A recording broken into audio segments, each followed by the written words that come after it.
Good morning, everyone, and welcome to this week's Radical Feminist Perspectives. This is a women-only webinar. This series of webinars is run by radical feminists whose voices have been cancelled or silenced in university, schools and the media. Frustrated that we cannot share what we know in these places, we are offering this online series of webinars here. And today we are welcoming back Kate Newey, who's going to tell us about Elizabeth Robins, actress, playwright, producer, novelist, suffragette and benefactor. So I'll hand over to you, Kate. Thank you. Thank you, Dorothea, and thanks everyone for joining us on this. I'm in Devon and it's a lovely sunny morning, so appreciate you being here.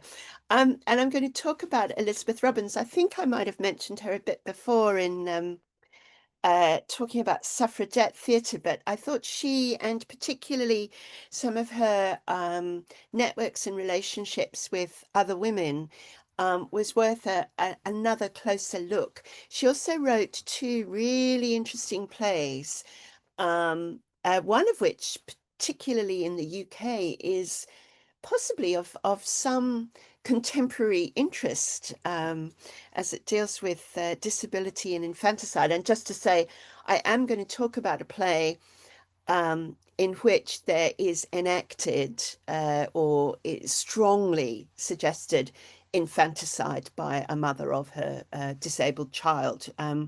So just to warn you about that, I do teach this material at my university, and teaching this play, Alan's Wife, which I'll come to in a bit, always involves a really animated, nothing else gets them to talk, but this play does.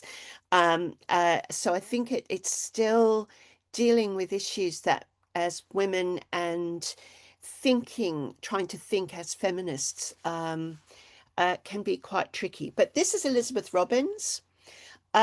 She was all of these things and probably more. A very sincere friend and lifelong collaborator with a number of women, as well as working on her own and in conjunction with eminent male kind of theatrical people as well. But she's born in Louisville in Kentucky, and I've had the pleasure of visiting Louisville, and it's a really interesting place in terms of theatre and the arts, because in the 19th century, it was the place where if you were traveling by river, you had to get out and go overland because there's a series of cataracts down the river. And the river was the quickest way to get from north to south on the East Coast. Don't ask me which river. But anyway, my friends in Louisville say this is why Louisville has always had a really big arts culture. Oscar Wilde did a couple of nights there on his way touring through America. So this little town in Kentucky has produced some amazing artists. So Robins was born there in 1880. She moved to New York and worked as an actress. She married the company she was working in at the time. She married the actor George Richmond Parks. But he, a couple of years after the wedding, committed suicide. And she never remarried, although she did have long relationships with other people, probably including William Archer and Octavia Wilberforce. The biographical reading of her life is that this tragedy of the suicide of her husband led her to really rethink her life, and she started traveling. And she was aiming to get up to Scandinavia, which she eventually did spend quite a bit of Scandinavia and really loved it. But she went via London, and she returned to London and started to work in the theatre. Now, the theatre at that point, in the 1880s, early 1890s, the theatre and British society were going through one of the first big kind of recognizable to us feminist movements or changes. And we have these terms, the new woman and consequently the new drama. And the idea of the new woman, coined by the novelist Sarah Grand, who's amazing. I think all her novels are available digitally, for free. And certainly Virago reprinted several of her novels, and she's really worth reading. Sorry, I'm giving you, I'm going around the houses, but just to say, Sarah Grand is really worth reading. Her novel, The Beth Book, links feminist activism of the late 19th century with activism against vivisection. The heroine in the Beth Book finds herself married to a man who is both domestically violent to her and cuts up puppies for research. So she's making that link between masculine patriarchal violence against both women and animals. And this was a really strong link at the end of the 19th century in the anti-vivisection movement. George Bernard Shaw writes about the new woman in Mrs. Warren's Profession. He's, as usual, pretends he's a feminist ally, but in fact, he's quite a misogynist in my view. But the idea is that women are increasingly entering the professions, they're able to take degrees, and they start to, and the whole thing about, they start to look and act like men. Of course, working class women have always worked. But here we have again jokes, sort of, visual satire about the new woman. And I mean, I think it's really interesting to think about the risks, and you can see here in this rather blurry, I'm sorry, visual image of women in what were called bloomers, named after Amelia Bloomer, and the divided skirts so that they could play tennis and ride bicycles. And playing tennis and riding bicycles and wearing a bow tie with a very tight corset were these kind of tropes of the new woman. And I think it's really interesting nowadays, when we're trying to think through the J.K. Rowling idea about, wear whatever you like to wear, be whoever you like to be, that we forget what risks women on the 19th century took to start to address practical clothing like divided skirts, which now become trousers. And I mean, I say this to my undergraduates and I look around the room and I say, how many of us are wearing trousers today? And they all go, oh, and I go, yeah, there's a long history of, in the West, certainly, that being a difficult, risky thing for women to do. I don't follow through with, so why do men who wear dresses have to claim another sex because they wear dresses?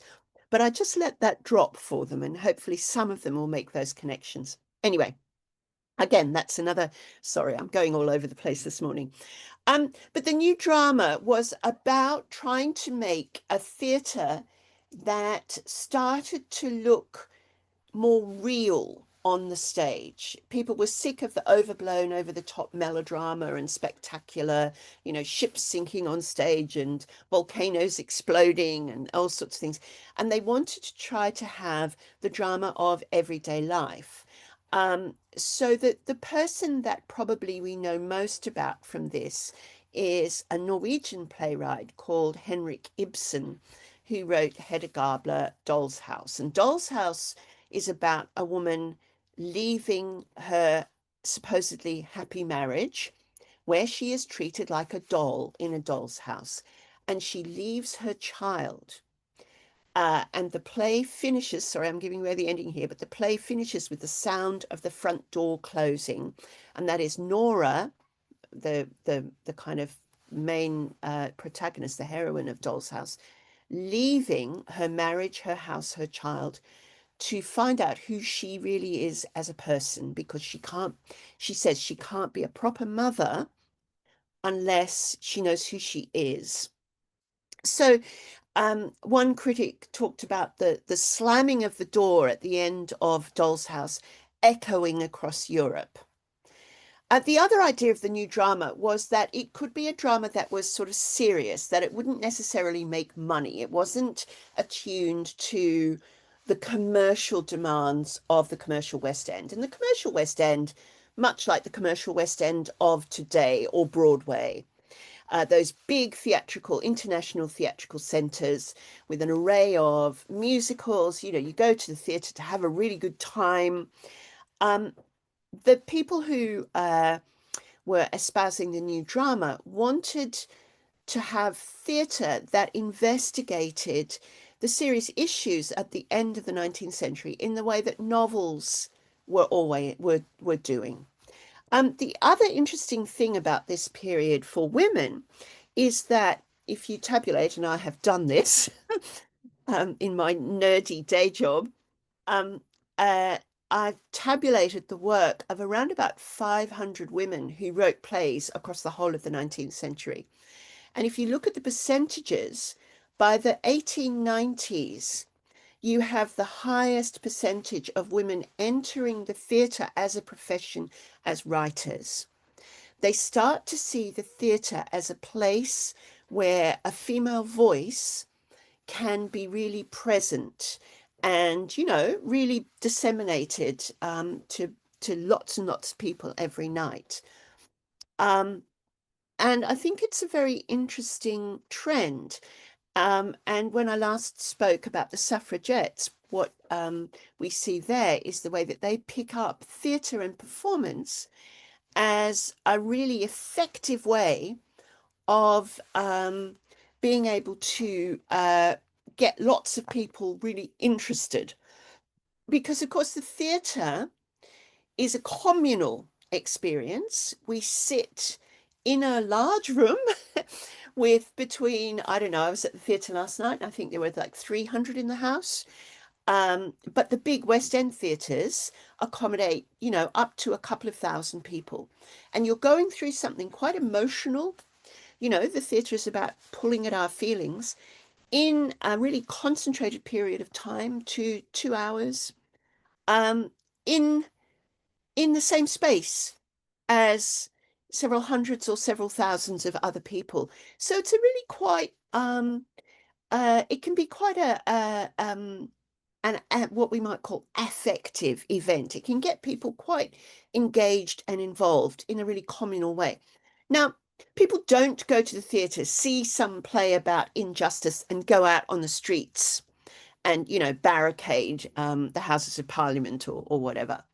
But I think it does have a way straight into people's hearts and minds, the two together. And certainly Elizabeth Robbins saw this, and she was very much part of this movement for the new drama. And she becomes known. Oops, I just realized I've left something in the template that Joe Bruce sent me. I'm sorry. She becomes known as an Ibsen actress, and this is her playing Hedda in Hedda Gabler, the role for which she was best known when she bursts onto the London stage in the 1890s. So this is Florence Bell, and I want to talk quite a lot about Florence Bell. She was a close friend of Elizabeth Robbins, and they wrote together. And it's quite an unusual partnership. And it's a partnership that I think today there's a lot we can learn from it, given the ways in which a grassroots movement like feminism is going to have very different voices at different times. And I think we're in one of those moments today. And I think there's a lot to chew over in this friendship between Elizabeth Robbins and Florence Bell. But Florence Bell wrote about Elizabeth Robbins: the passage of Elizabeth Robbins through the world, a flaming torch in her hand, may well bewilder those whose prudent path in life is the beaten track. She has from the beginning confronted each successive phase of experience with the same indomitable and upright independence. Circumstance has never mastered her. The rich variety of her existence has developed a personality which has stood forth as a beacon to many of the women of her time. I think that's a really wonderful tribute from one woman to another. And from women who were politically and socially in quite different places. and it says something about the generosity of friendship, which we see in this relationship between Elizabeth Robbins and Florence Bell. When I was doing some just sort of updating my knowledge to see what else had been written about these two over this week, because I worked on this material probably about 10 years ago, I came across a website that talks about Elizabeth Robbins as queer and Florence Bell as one of her kind of queer partners. And it gave me pause, I have to say, because I'm of a generation where that word queer was a slur. And I find it an odd word to use. And I think also what it also does is it assumes that any relationship of this kind, this close, intimate relationship, necessarily must be of some kind of romantic or sexual nature. And I don't think that's the case with Bell and Robbins. And I think that we need to, again, widen our sense of the kinds of relationships between people that can be close and intimate. And, you know, they were very dependent on each other in many ways, but doesn't need to be framed in the framework of sex and sexuality. But maybe that's just me. But it gave me pause, and I just thought, oh, that's really interesting. I'm not sure I buy it, though, quite frankly. Um, so I'm going to say something about Florence Bell because I think she's been overlooked in the late 19th, early 20th century sort of sense of a feminist foremothers, feminist history of the past. She's a conservative. I'll just say that straight out. She was quite anti-suffragette and actually probably anti-suffrage for women. And that's a really big difference between her and Elizabeth Robbins. She was married to the industrialist and MP Hugh Bell, who became ennobled. So she was known originally as Mrs. Hugh Bell, but then becomes Lady Bell. She published as Mrs. Hugh Bell. And when I first started working on her, and this is now going back 20, 25 years, in the British Library, it was really hard to find her because she was always given different kinds of names. She was sometimes catalogued under her maiden name. She was sometimes catalogued simply as Mrs. Hugh Bell, sometimes as Lady Bell, never as Florence Bell, which is really, you know, how she was known. And it just shows you how these different names and women's kind of covered the femme couverte legal kind of definition of a woman serves to hide or make invisible women. And the really interesting thing about her is that she's probably one of the first of the English sociologists. She lived in her family property outside of Redcar in Northumberland and between Northumberland and County Durham, if you know that area in the northeast of England in the United Kingdom. But due to, I think, her involvement in charity activities and so on, she had very close, quite, quite intimate knowledge of the lives of women, mostly the wives and families of miners in Northumberland and County Durham. And she starts to collect these data for her book At the Works. And it's acknowledged as one of the first publications of British sociology. She also writes a play. It's a terrible play, but called The Way the Money Goes. It's one of those plays that would be really good theatre and education. It's really, well, it wouldn't be. It'd be very bad theatre and education. It's very preachy. But it just shows that she's already thinking of how can she let her middle class and upper middle class readership and her social circle know what's going on in the families of these mining villages. And basically what she comes out with is, and it really becomes an argument, a huge argument in the suffrage movement, suffragists and suffragettes, is that the the well-being of the working class miner's family is really dependent on the interactions between the husband and wife. Does the husband give over his money at the end of every week to the wife so that she can use the money properly to keep the family housed, fed, warm, clothed, all of those things? Or does he just go and drink it and, waste it drinking, gambling, and so on?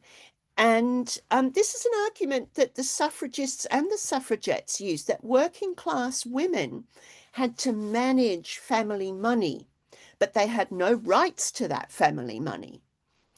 And the whole well-being of the family, and by implication, in a way, this is what Margaret Thatcher tried to stop us thinking, but I think Lady Bell knew this very well, that the well-being of the family run by women was also the well-being of a mining village, a manufacturing town. It was very much about how these women could manage their money, how their work, and often they're working as well as cleaners generally, as doing piecework in factories and so on, how they managed their money was absolutely fundamental to the well-being of the family and consequently the whole community. And I think it's really interesting that Florence Bell has this knowledge, and it's tended, certainly in my field of sort of English literature and feminist, looking at women writers and so on, it's often really dismissed by other historians. Well, she was an aristocratic woman. How did she know about working class life? I'm happy to have an argument about this, because I think there is another side to this, but I'm sort of possibly overstating her importance. But I do think it's something worth thinking about, is the way that she has this access to knowledge, that she then goes on to use in her collaboration with Elizabeth Robbins. And this is what Elizabeth Robbins says about Florence Bell. And, she talks about Florence Bell's very varied life. Florence Bell is also the stepmother of Gertrude Bell, the very famous explorer in the Middle East, who was also anti-suffrage, interestingly enough. But Elizabeth Robbins writes, "I've never lived so close to a woman of so many gifts and interests." Florence Bell was also a very scary woman. She was brought up in she was an ambassador's daughter. She was brought up in the English ambassador's residence in Paris. Legend has it that whenever one of her daughters brought home a likely suitor for marriage, as was proper in this upper middle class come aristocratic circles, she would interview the young man entirely in French. So formidable as well, not necessarily an easy presence. And so, I think it's just really interesting that there's this close relationship between these two very different women. This is a letter. There are a lot of manuscripts. The Elizabeth Robbins collection at Fales Library at New York University is an absolute treasure trove, and you can go online and see what they've got. They've got an amazing amount of material.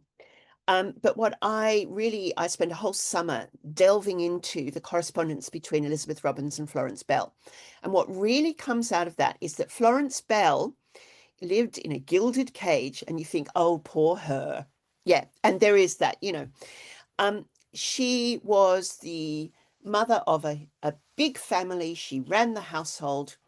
That was according to her husband, and it was apparently a very happy marriage. That was her job. And in this letter, she's writing to Elizabeth Robbins saying, I really want to write. But she says, when I foolishly told Hugh the cause of my hesitating, he said, don't make the mistake of making a burden of a pleasure, meaning the writing. And at the end of the letter, she says, oh, this is an extract. She says, I must still keep up the fiction that it must be done in a trifling, ladylike manner at odd moments, or it will be taking it too seriously. But what you really understand from reading through Florence Bell's life and her letters and so on is that she took literature and writing as the most serious thing in her life. But her life circumstances mitigated against her being able to say that. And again, you might say, oh, well, poor her, she didn't have to scratch a living exhausting herself on stage or working as a shop assistant or in a factory. She's safe from so many things. But I think what's really interesting and what I find fascinating about looking at women's history is how women of all sorts of different classes and abilities and temperaments lived within and pushed against the constraints of their given circumstances. And these were Bell's given circumstances.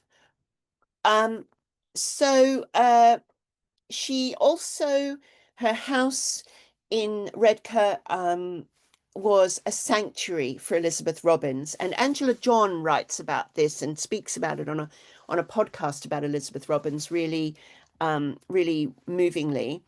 In that Elizabeth Robbins lived a very busy, rackety life in London, generally not in a household of her own, but living in lodgings. And she would go up to the northeast for a few days of rest and recreation. And this is Bell writing to Robbins to say, please come and stay. I've got all this stuff going on, and I have to go and present volunteer prizes, and then I've got all these visitors. But if you come, uh, I'm warning you, I've got all these people here, and Gertrude will be here. But please, even though we disagree over the suffragette matters, I really need you here. I need a friend here. So there's this interdependence between the two that is emotional. And I think also they recognize the artist and the writer in each other. And Florence Bell, in her very comfortable upper middle class aristocratic life, a very loving family, still needs to have, as she says, a brilliant person of the female sex with her. And I think we see this experience in Elizabeth Robbins' later play, Votes for Women, which is partly set in a drawing room, possibly very like the Bell house, country house in Redcar.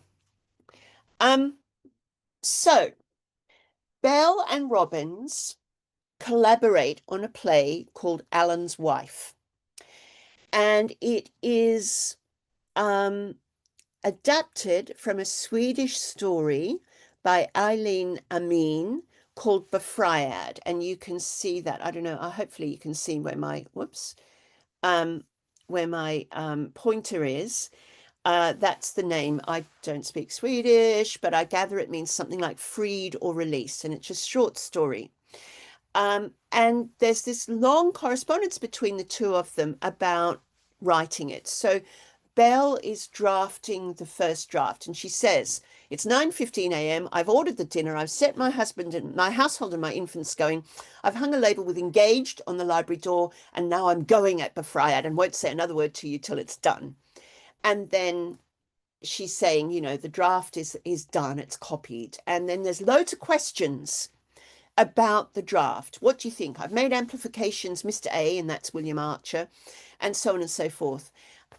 So again, this collaboration, a lot by letter, but this sense of, it's in 1929, Virginia Woolf writes A Room of One's Own, that you have to have £500 a year and a room of your own to become a writer. So Florence Bell sort of has that, but she has these other responsibilities as well. But she's very dependent on Elizabeth Robbins' opinion. Again, they put this play, which eventually is called Alan's Wife, they put it out to various people, including Herbert Beerbohm Tree. And there's a reading done of it. And this is a letter about how did the reading go. It's also that Elizabeth Robbins is mixing in Literary London. Mrs. Herbert Crackenthorpe was a great sort of literary social hostess. Beerbohm Tree is the major actor manager of the period. And the two of them, it's published and first performed anonymously. And there's a huge kind of around these artistic literary circles in London when it's first performed. There's a huge question: who wrote it? Who wrote it? Who wrote it? Everyone thinks basically it's William Archer. Elizabeth Robbins had a long relationship, an affair with William Archer. So here's Belle writing to Robbins saying, "Isn't it funny? No one suspects who it is that we wrote it." This is again more letters about. This is from Robbins back to Belle saying, yeah, I liked this. I didn't like this. Of course, I didn't tell Henry James anything. I'm not going to give away our secret. And it's also the actress in Elizabeth Robbins. There in the middle of this quotation, she says, I didn't say anything more than it was a marvelously fascinating and powerful piece of work, and that sink or swim, live or die, I was going to play it. And then they're talking about the title. I don't see any objections to Set Free. Do you rather not like a Reckling? I mean, it's interesting that in the end they call it Alan's Wife, and that says something quite powerful about the plot of the play. So the play itself was first performed at the Independent Theatre, and it was first performed anonymously. It's published and you can download the play itself. I'm going to give away the ending, I'm sorry. There are various free sources. Internet Archive, I think, is where I got this one. And it's about a young woman, Jean Craik, played by Elizabeth Robbins. It's set in a mining village in the northeast of England. So, we can see the where Florence Bell's experience and knowledge is coming in there. Jean is married to Alan. Her mother, Mrs. Holroyd, and then all the local women. Jamie Warren here is the local curate and school teacher, and he was another suitor for Jean's hand. But Jean wanted, and this is really important in the play, she wanted to marry an ideal, muscular, strong, fit, working man, as she sort of indicates in the play, a proper man. She is not interested in Jamie Warren, the educated but soft. So there's a really clear model of masculinity given us in the play. I talk about this with my students a lot, and they find it really quite curious. And here we are, the first scene, and again, this is going back to this idea of the realist new drama. The stage directions describe a village street runs transversely from front corner of the stage right to the back upstage left. And we see the outside of a workman's cottage. We see a window, we can see the cottage interior. Everything is set on the stage as if it were a mining village in Northumberland. And I really think, again, this is Florence Bell. They've adapted a Swedish story into a very English northern story, a very industrial story. So the first act, or first scene, is really all about Jean and her neighbors. Jean is pregnant, and it's really clear in the dialogue. And, she's hoping for a young boy that can be a baby boy that can be like her husband. And, there's all this stuff. It might almost read eugenically, quite frankly. And in fact, one might see the play as a sort of an undertone of eugenics. At the end of the act, tragedy has happened. There's been an accident, a disaster. and Alan is brought covered up. There's no actor playing Alan, right? He's covered up in a stretcher. And we see or we hear that he's been mortally wounded. Now, at the time, there was this idea that if a shock happened to a woman in pregnancy, there would be an impact on the fetus, and this is what happens. The baby is born, and I've taken a little bit from scene 2. The baby is born with unstated disabilities, and what's really interesting is we never see the damaged male body of Alan or the damaged body of the baby. And Jean is completely rejecting of the baby. And you see here in the dialogue, Jean saying, "Nay, mother, I'm sorry, I used to speak in a Geordie accent, but I lost it at the age of about 7. Nay, mother, I know it's well cared for with you looking after it and Mrs. Ridley." And her mother, Mrs. Holroyd, says, but that's not enough. Jean, how little I thought when you used to talk of your baby and longed to have it in your arms that you would be so hard to the little fatherless child when it came and not bear to look at it just because it isn't the fine, lusty lad you wanted. And Jean shudders as she sits and looks into the fire. And this whole act is around this tension. Nowadays, we might diagnose Jean with sort of postpartum depression, if not a form of psychosis. So the scene finishes with a very long speech, and you can see why Elizabeth Robbins, as a great dramatic actress, having played Hedda, wants to play this role.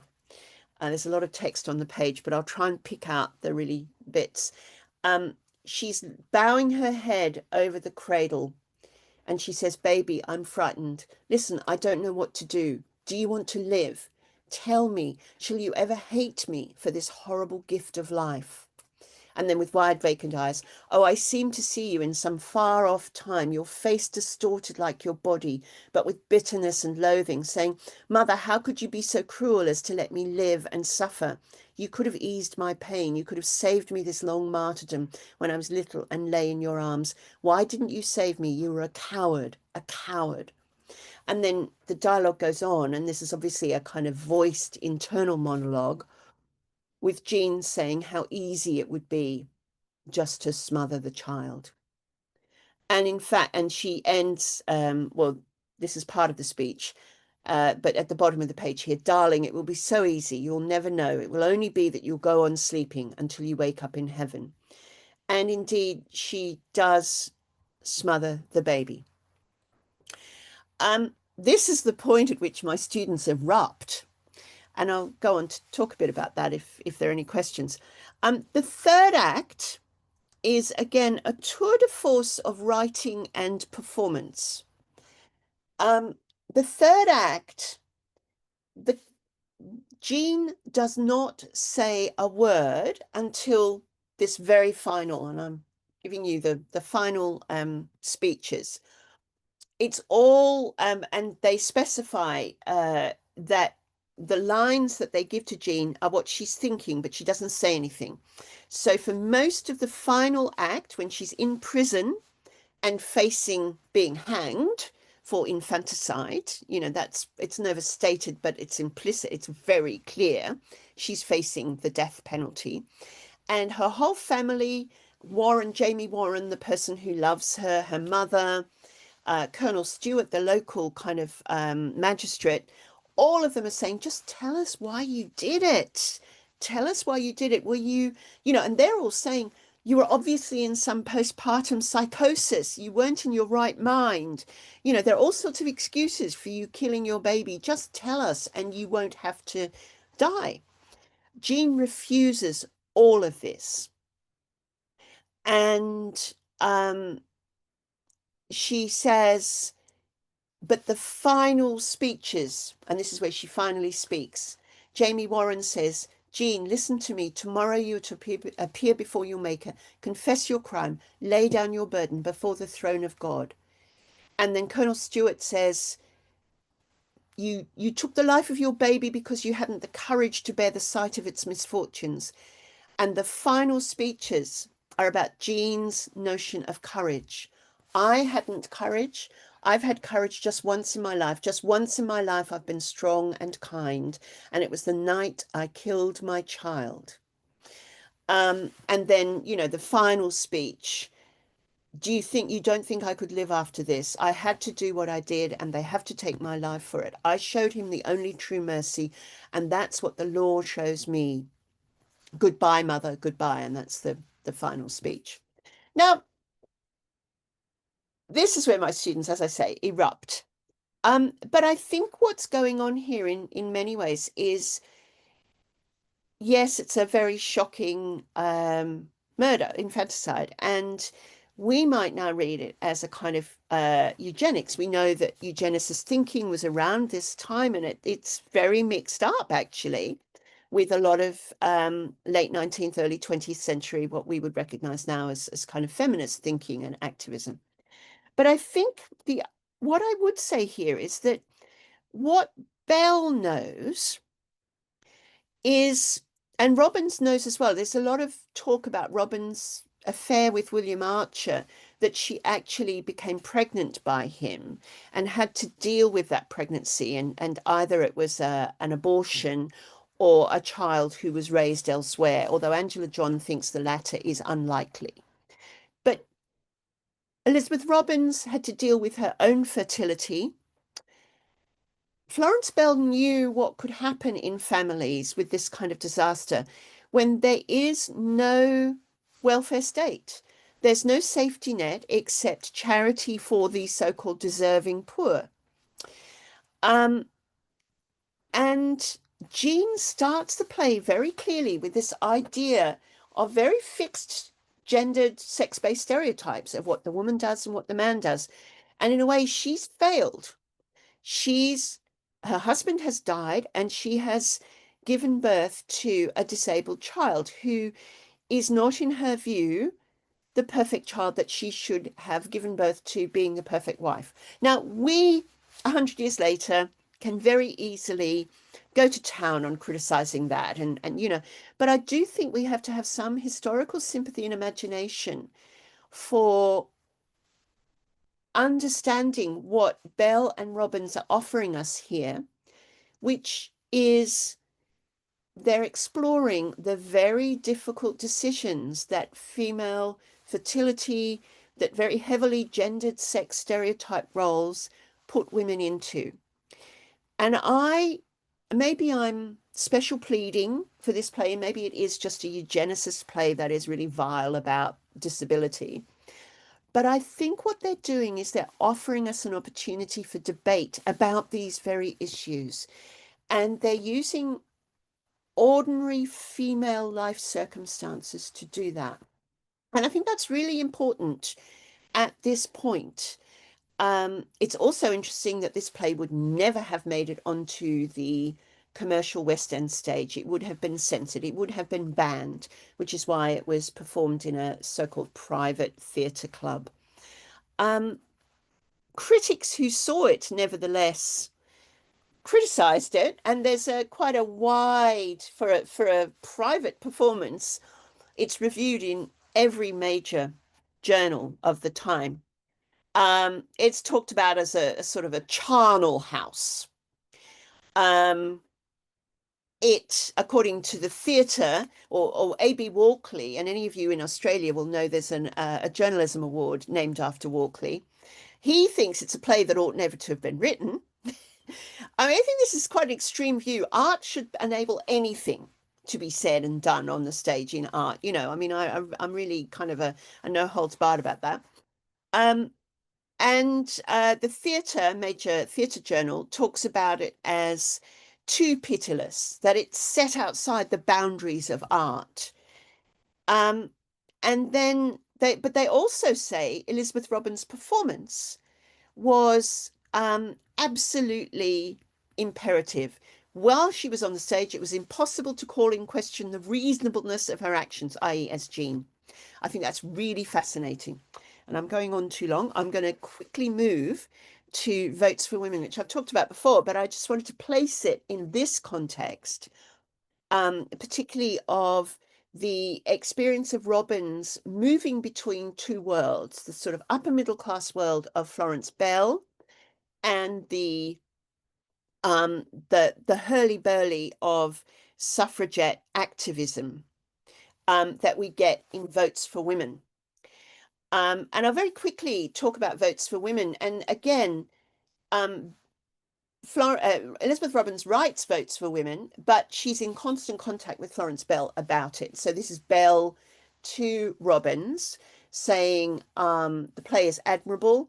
She's worried about the speech making in the second act. And the second act is the act set entirely in Trafalgar Square, recreating a suffragette rally. And Angela John, when she's interviewed in the podcast that I'll give you the reference to, it's called Elizabeth Robbins Daily, and it's based on daily readings from her journal. It's really worth, I think if you just Google Elizabeth Robbins podcast, you'll find it. It's really worth listening to.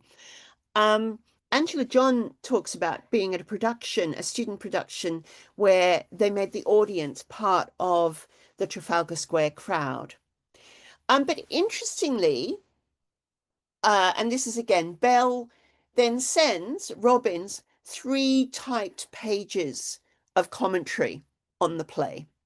So again, this collaboration between the two women is really close. And even though Bell is not involved in writing Votes for Women, she recognizes something really important about the play.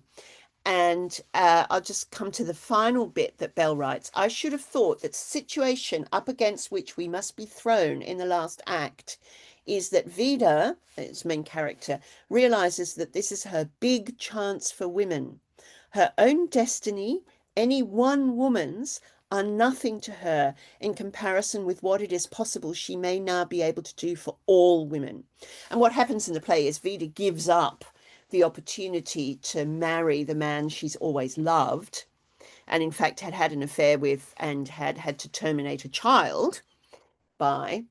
And he realizes this and comes round to, saying, could we make a go of it? And she says, no, you covered up so much. You haven't voted for Votes for Women.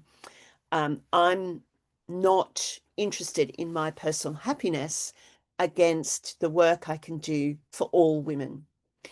So, really heroic stance that Elizabeth Robbins writes. Votes for Women is set in 2 places. It's set in Trafalgar Square in the middle act, but the first and the third acts are set in an aristocratic drawing room of a house party in the country. And Vida Levering, the main character, a kind of Elizabeth Robbins character really, is expected for lunch. And her hostess wants to give her a bit of a break, wants her to sit and just recover, have a nice meal, sit in the warm, not have to be constantly answering letters or going out and giving big speeches and so on. The sort of subplot here is that Vida Levering had had an affair with the Honourable Geoffrey Stonor, a Liberal politician, and in her past, and she had become pregnant and had had to terminate the pregnancy.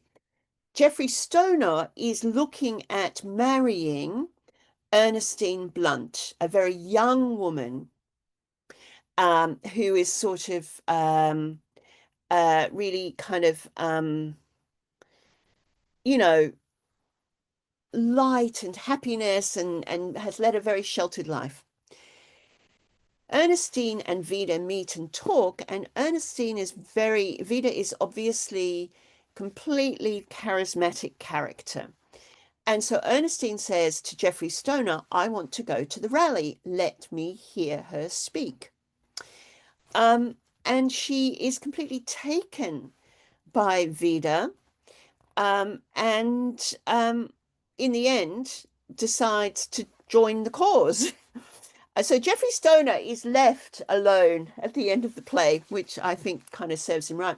But I think what's really interesting is that Elizabeth Robins weaves these two worlds together through suffrage, through the the activism both on the streets in Trafalgar Square, and here we see the start of the stage directions for Act Two.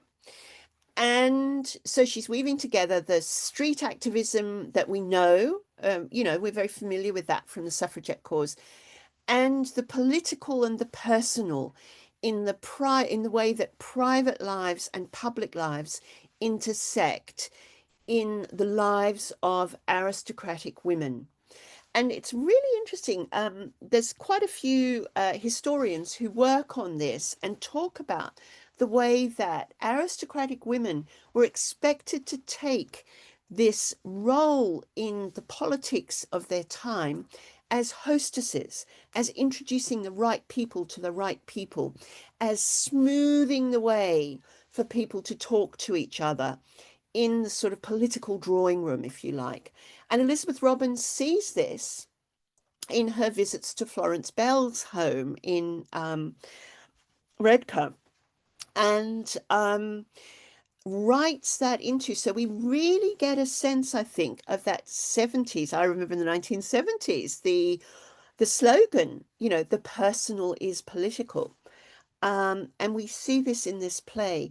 And again, my students get very dumbfounded by the mismatch between the two settings. But I think when you really start to look at it, what Robins is trying to show us is the way these different worlds converge on, what she felt was the overridingly important topic of the day. And, we have this description, and then we have a working woman making a speech. And again, she's talking about the life of a working woman. And she's got the experience to tell off the hecklers. I've got boys of my own and we laugh at all sorts of things, but I should be ashamed, and so would they if ever they was to behave as you're doing today. People have been saying this is a middle-class woman's movement. It's a libel. I'm a working woman myself, the wife of a working woman. I'm a poor law guardian, and so on. And I think this is one of the anti-feminist libels, that votes for women was just for middle-class women. And I think what's really interesting about this, when you look at the history of the vote, is that voting for men was for a long time connected with their property ownership. You had to have a stake in the country, i.e., own or rent substantial property. And women rejected that notion. And it wasn't until 1928 when any woman, whatever her property qualification, could vote. And again, I think that what the suffragists and the suffragettes did was to really get rid of the property qualification for everybody. So, truly revolutionary. So I'm just going to wrap up, and then I'm going to look at the chat to see if there are any questions, or maybe Dorothea can feed them through. Elizabeth Robins' later career, and she lived to 1952, so she lived a long time. She rewrites Votes for Women into a novel called The Convert, and it gives the backstory of Vida Levering. You can download that. I found it at Project Gutenberg, but you might also find it in the Internet Archive, free sources. She becomes more and more involved with writing rather than performing, and she becomes the chair of the Women Writers' Suffrage League. In 1908, she meets Octavia Wilberforce, and then they become companions and partners till the end of her life. Now, Angela John describes this as much more like a mother-daughter relationship. Other people say they were romantic partners, but they were certainly, partners in whatever way. And in 1927, Robins establishes a private house called Baxet Town House, and it then becomes known as Baxet Town, as a place of rest for working women. And I think it's in either Surrey or Sussex. I get those mixed up. It's still a charity, and certainly when I wanted to cite from the Fales library materials, I had to make a charitable donation to Baxet Town, which was, you know, a nice thing to do. The house has gone back into private ownership, but the charity is still in existence, and I think still looks after kind of you know, exhausted working women. So here are some sources. This is the podcast, the ER Diary podcast, which is a really nice listen. It's based in an American place that has connections with Elizabeth Robbins. And here are some of my sources. You can find a lot of Elizabeth Robbins' writings at the Internet Archive, Project Gutenberg, and the Hathi Trust. I might stop sharing my screen if that's all right, Dorothea, and have a look at any of the I don't know if there are any questions that we've got time to just Not chat any about. questions. I mean, there's lots of comments, Mm. you know, on the sort of ideas in the play and the life of the women and that sort of thing, but not any questions Oh, as I such. I realise I've mixed up. Redcar is in North Yorkshire. I do Yes. apologise. And Ah, also the seat of Mo Mowlam and Vera Baird. Sue's given us some ah, information on its sort of other significant women yeah. there. Oh, that's really interesting to know. Yeah. Yeah, yeah. I mean, but I think that the point is that we tend to assume that women like Florence Bell were separate from, and yes, she was in many ways. But I think that there's something about her knowledge, the privilege that she has, and the way she's used it, I think is worth, you know, not dismissing, really. Mm. And I do think, I always say to my students, I do think we have to be aware, you know, what is the role? And I might sound like an apologist here, and I might sound like I'm, you know, turning to an old right winger or something. But if we're thinking of feminism as a grassroots movement, then what is the role of more conservative women in that movement? You know, because I think Florence Bell does some really important things, if only in supporting Elizabeth Robbins. Mm.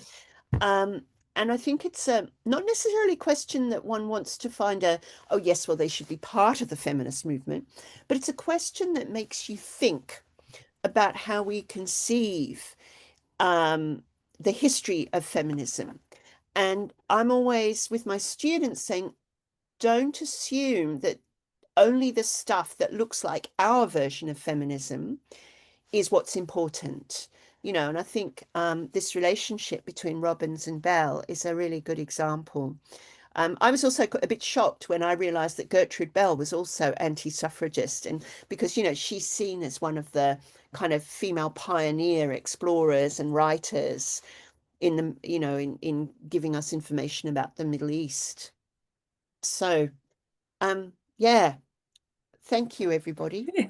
Thank you, Kate. I think everyone's really enjoyed it. There's lots Oh, of well, comments thanks for, to you in the chat that oh, that's oh, if very only to have kind. had teachers like Kate is one of Oh, them. So well, I don't know. I think sometimes my students get a bit sick of me, but you know, yeah. I can't help being enthusiastic about this stuff. But certainly, Alan's Wife is a fantastic text to teach. I don't know. I don't know how it would fit in any school curriculum, Mm, but it really gets kids talking mm, about deep moral issues. And given yeah. that in the United Kingdom, we've got this legislation going through on medically assisted suicide, Mm, I think that really mm, raises some very interesting issues mm, about how we think about disability, you know. mm, yeah. Yeah. So thanks, everybody. Anyway, It's thank great you. fun Yeah, talking to you. it's 10:59, so I All think right. we All can right. wind up Well, now. have a lovely Sunday. Feminism straddles all classes. There's a nice comment from someone Well, to end with. hopefully it does. Yeah. So thank you everybody, and Thank you. thank you, Kate, All right. and see Have a some of you lovely in the Sunday. breakout room. Bye. Bye.